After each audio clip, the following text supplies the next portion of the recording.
Bismillahirrahmanirrahim. Assalamualaikum warahmatullahi wabarakatuh. Alhamdulillah. Alhamdulillahirabbil alamin wassalatu wassalamu ala asrofil anbiya'i wal mursalin wa ala alihi wa ashabihi ajmain, amma ba'd. Anak-anakku kelas 9 yang dirahmati oleh Allah, alhamdulillah kita dapat bertemu kembali dalam pelajaran hadis. Kita akan mulai pelajaran hadis dengan sudah sampai pada hadis yang ke-10. Dibuka bukunya, disimak, akan saya bacakan. Al-hadisul ashir, hadis yang ke-10. An Abi Musa al-As'ari radhiyallahu anhu qala Rasulullah sallallahu alaihi wasallam man shallal bardaini dakhalal jannah. Akhrajahul Bukhari wa Muslim. Muttafaqun alaih. Artinya dari Abu Musa al-As'ari radhiyallahu anhu, ia berkata, Rasulullah sallallahu alaihi wasallam bersabda, man shallal bardaini dakhalal jannah. Barang siapa yang mengerjakan sholat bardain, maka dia masuk surga. Hadis riwayat Al-Bukhari dan Muslim. Apa itu sholat bardain? Nanti akan dijelaskan dalam ma'ani kalimat. Judulnya adalah Fadlu sholatil fajri wal ashri. Fadilah atau keutamaan sholat subuh dan sholat asar. Jadi bardain itu maksudnya sholat subuh dan sholat asar. Barang siapa yang mampu mengerjakan kedua sholat itu dengan baik dan benar, kemudian jamaah dilaksanakan di masjid, bagi laki-laki, kewajiban-kewajibannya dipenuhi, rukun syaratnya dipenuhi, nah itu jaminannya adalah surga. Artinya bardun itu sebenarnya dingin. Ya, pada waktu subuh. Kenapa asar juga dingin? Ya, kalau musim dingin, kalau istilahnya asar itu kan sudah matahari sudah mau tenggelam. Itu dingin sudah mulai masuk, atau istilahnya sudah dimulai ketika waktu asar. Ma'ani kalimat al-bardani huma al-fajru wal asru. Yang dimaksud al-bardani, dua waktu yang dingin, itu adalah sholat subuh dan sholat asar. Irsyadat. Lis sholati makanatun adimatun wa ahammiyatun kabiratun walil mukhafidi alaiha ajrun adimun wa sawabun jazilun. Sholat itu memiliki kedudukan yang agung dan sangat penting, atau pentingnya sangat besar, sangat penting. Walil mukhafadi, dan bagi orang yang dapat menjaga sholat itu akan mendapatkan ajrun adim, pahala yang besar, wasawabun jazil, dan balasan yang sangat besar. Yang kedua idomu ajril mukhafadoti ala sholatil fajri wal asri khaisu wa'idal mukhafidu alaihima bil jannati. Besarnya pahala bagi orang yang dapat melaksanakan sholat subuh dan asar. Khaisu yaitu wa'ida, dijanjikan, al-mukhafid alaihima, bagi orang yang dapat melaksanakan kedua sholat tersebut, bil jannati, dengan surga. Nah, bagi orang yang mendapat menjaga pelaksanaan sholat subuh dan sholat asar, itu dijanjikan dengan surga. Yang ketiga, al-jannatu matlabun adimun yajibu ayyakuna hadafu kulli muslimin Wa alaihi ay ya'malal wasaila asy-syar'iyyata li ajli ayyadkhulaha mislu tahqiqu at-tauhidi wal qiyamu bil wajibati wa adamu irtikabi al muharramati. Artinya surga itu merupakan matlabun, itu permohonan, permintaan yang agung. Yajibu yang wajib ayyakuna menjadi hadafu tujuan kulli muslimin, setiap muslim. Nah, jannah itu suatu permohonan yang agung, permintaan yang sangat besar, maka wajib bagi setiap muslim hal itu menjadikan tujuan hidupnya. Wa alaihi dan hendaknya ia ayya'malal wasailas syar'iyyah. Hendaknya dia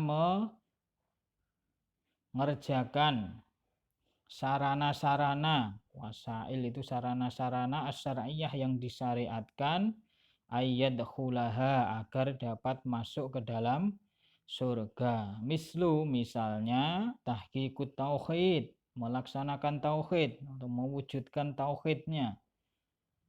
Wal qiyamu bil wajibat, mengerjakan kewajiban-kewajiban. Wa adamu irtikabil muharramati, dan juga meninggalkan hal-hal yang diharamkan. Nah, itu irsyadat yang nomor 3, kita ambilkan 3 saja.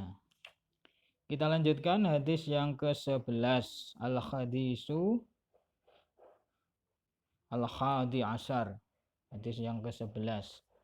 Bismillahirrahmanirrahim. An Abdillah bin Umar wa Abi Hurairah radhiyallahu anhuma annaha sami'a Rasulullah sallallahu alaihi wasallam yaqulu ala a'wadi mimbarihi la yantahiyanna aqwamun an wadhimul jumu'ati aw la yahtimanna aw la yahtimannallahu ala qulubihim summa la yakunanna minal ghafilin. Akhrajahu Muslim. Artinya dari Abdullah bin Umar dan Abu Hurairah radhiyallahu anhuma, semoga Allah meridhai keduanya. Ya, di sini dilewatkan oleh dua orang, Abdullah bin Umar dan Abu Hurairah. Annahuma, bahwasanya keduanya sami'a mendengar Rasulullah sallallahu alaihi wasallam yaqulu, Rasulullah sallallahu alaihi wasallam bersabda ala a'wadi mimbarihi, di atas mimbarnya, mimbar beliau. Layantahiyanna aqwamun, hendaknya kaum-kaum itu betul-betul berhenti an wadhimul jumu'at, dari meninggalkan sholat Jumat. Aw la yahtimannallahu ala qulubihim, atau Allah betul-betul akan menutup hati-hati mereka, summa la yakunanna minal ghafilin, kemudian mereka benar-benar menjadi orang yang lalai. Hadis riwayat Muslim. Nah, ini dari ancaman dari Rasulullah agar umat Islam itu tidak bermudah-mudahan dalam meninggalkan sholat Jumat. Kalau sering meninggalkan sholat Jumat, Allah akan menutup hati orang itu, menutup hati orang beriman itu, orang Islam itu. Dengan demikian ia akan menjadi orang yang mudah lalai.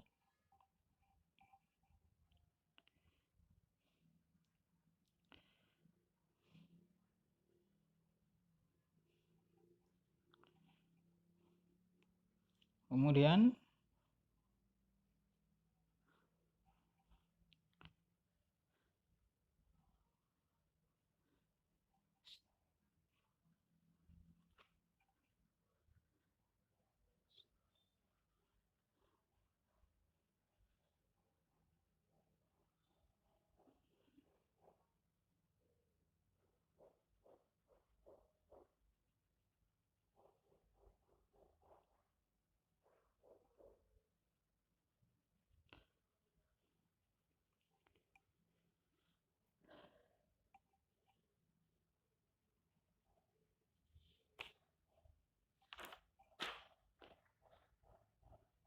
Judulnya adalah tahrimu, itu ada nomor 1, tahrimu tarki sholatil jumu'ati, haramnya meninggalkan sholat Jumat.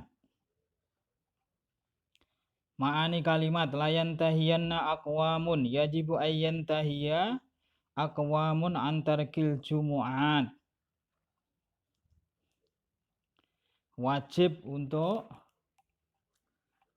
betul-betul berhenti aqwamun bagi suatu kaum itu antarkil Jumu'at, dari meninggalkan sholat Jumat.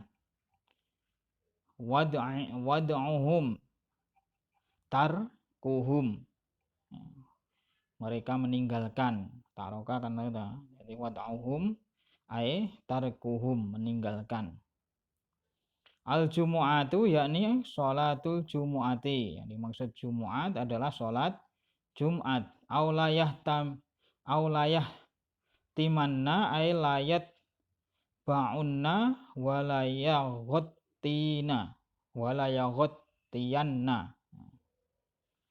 Maksudnya menutup yaitu layat ba'inna atau wita itu tutup, menutup, atau Allah betul-betul akan menutup. Al-ghafilin ay as-sahina an dzikrillah, orang-orang yang lalai dari mengingat Allah. Sahin sama ghafilin itu sama, lalai dari mengingat Allah.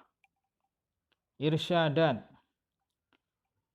tahrimu tarki sholatil jumu'ati lima yatarattabu alaihi minal uqubati syadidati, haramnya meninggalkan sholat Jumat karena besarnya hukuman yang ditimbulkan atasnya. Jadi haram hukumnya meninggalkan sholat Jumat tanpa udzur yang dibenarkan atau udzur syar'i.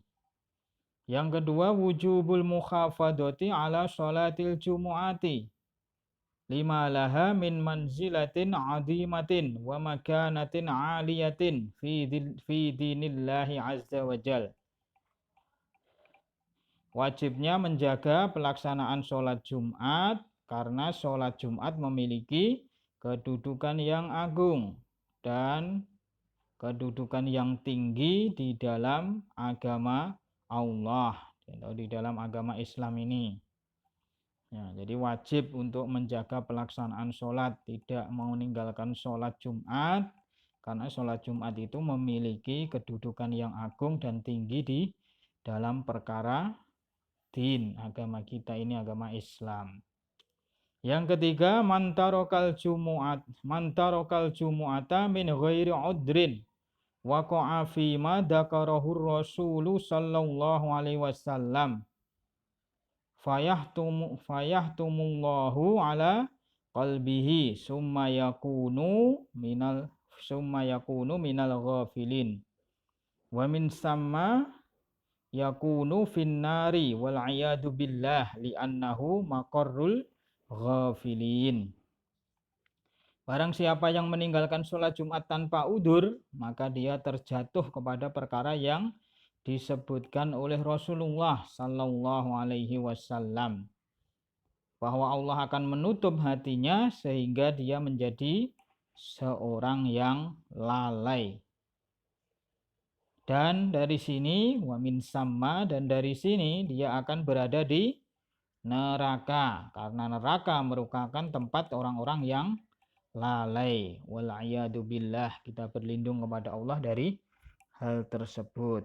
Nah, jadi jangan meninggalkan sholat Jumat tanpa udzur, karena Allah akan menutup hati orang tersebut. Nah, dia sudah tertutup hatinya, menjadi orang yang lalai, dan orang yang lalai itu tempatnya adalah di neraka. Wal'iyadu billah, kita berlindung pada Allah dari hal-hal tersebut. Yang keempat, khuturatud dunubi wal ma'asi amuman ala qalbil abdi hatta yasila ila khalatin la yara fihal haqqu wala yungqadu lahu. Khuturah, bahaya, ad-dunub dosa, wal ma'asi dan kemaksiatan, amuman secara umum, ala qalbil abdi akan mengenai hati seorang hamba, hatta yasila sehingga ia sampai pada keadaan yang tidak dapat melihat kebenaran dan tidak dapat tunduk kepada kebenaran. Nah, jadi meninggalkan sholat Jumat itu termasuk dosa dan termasuk kemaksiatan. Nah, dosa dan kemaksiatan itu bahayanya akan secara umum akan dapat menimpa hati seseorang. Nah, kalau sudah tertimpa dosa dan maksiat, dia tidak akan sampai atau tidak akan dapat melihat suatu kebenaran dengan hatinya. Hatinya sudah tertutup dan tidak mau tunduk kepada perintah Allah atau taat kepada Allah. Naudzubillah. Jadi jangan bermudah-mudahan dalam melanggar ataupun melakukan suatu dosa atau melakukan suatu kemaksiatan. Itu akan menutup hati tidak mampu untuk menerima suatu kebenaran. Yang terakhir, ini penting, yang nomor 5, li huduril jumu'ati wa khutbatiha fawaidun minha. Menghadiri sholat Jumat dan khutbah Jumat itu memiliki faedah-faedah di antaranya. Yang pertama, husulul ajri bit tabkir, bukan takbir ya, tabkiri lis sholati. Akan mendapatkan pahala karena bersegera dalam melaksanakan atau menuju sholat Jumat. Barang siapa yang menghadiri sholat Jumat itu pada kelompok yang pertama itu ada fadilahnya. Bersegera. Tabkir itu istilahnya lebih awal dalam menghadiri sholat Jumat. Yang kedua, al-istima'u lil khutbati wal istifadatu minha.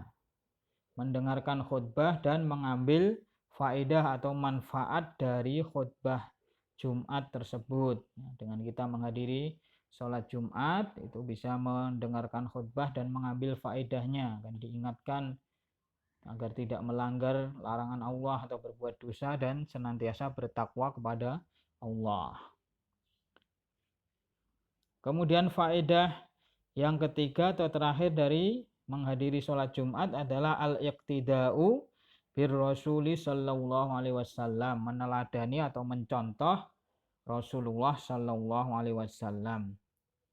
Itulah pembahasan kita pada hari ini, pada pertemuan ini, hadis ke 10 dan 11. Insyaallah akan kita lanjutkan pada pertemuan selanjutnya, hadis yang ke-12 dan 13. Barakallahu fiikum. Aqulu qauli hadza astaghfirullahal adzim li wa lakum. Subhanakallahumma wa bihamdika asyhadu an la ilaha illa anta astaghfiruka wa atubu ilaik. Assalamualaikum warahmatullahi wabarakatuh.